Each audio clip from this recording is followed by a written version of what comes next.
ગીર સોમનાથ જિલ્લા કલેક્ટરના આદેશને લઈને પોલીસ તંત્ર એક્શનમાં। જમજીર ધોધ પાસેના દબાણો દૂર કરાયા। ગીર ગઢડાના જામવાડા ગામ પાસે જમજીર ધોધની મુલાકાતે મોટી સંખ્યામાં પ્રવાસીઓ આવતા હોય છે। આ સ્થળે પાર્કિંગની અપૂરતી સુવિધા તેમજ સાંકડા રસ્તાના કારણે પ્રવાસીઓને મુશ્કેલીઓ પડતી હોય છે।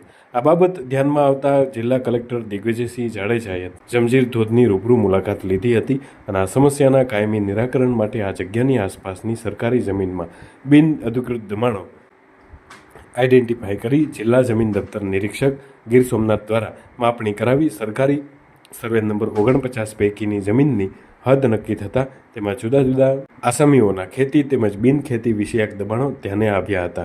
બાદમાં ગીર ગઢડા તાલુકાના જામવાડા ગામે આવેલ પ્રસિદ્ધ જમજીર ધોધની આસપાસના સરકારી સર્વે 49 પૈકીના જમીનની ખેતી અને બિન અધિકૃત વિષયક દબાણો દૂર કર્યા હતા। નાયબ કલેક્ટર ઉના, મામલતદાર ગીર ગઢડા તેમજ ટીમ દ્વારા કાર્યવાહી હાથ ધરવામાં આવી હતી। જમીનના કુલ 3 આસામીઓના દબાણો ખુલ્લા કરવામાં આવ્યા હતા, જેની હાલની અંદાજિત બજાર કિંમત 6 કરોડ થવા પામી જાય છે। આ વિસ્તારમાં થોડા દિવસ પહેલા પણ પાણીને અવરોધતા દબાણો દૂર કરવામાં આવ્યા હતા। આ કામગીરી આગામી દિવસોમાં પણ શરૂ રહે તેવા એંધાણ વર્તાઈ રહ્યા છે।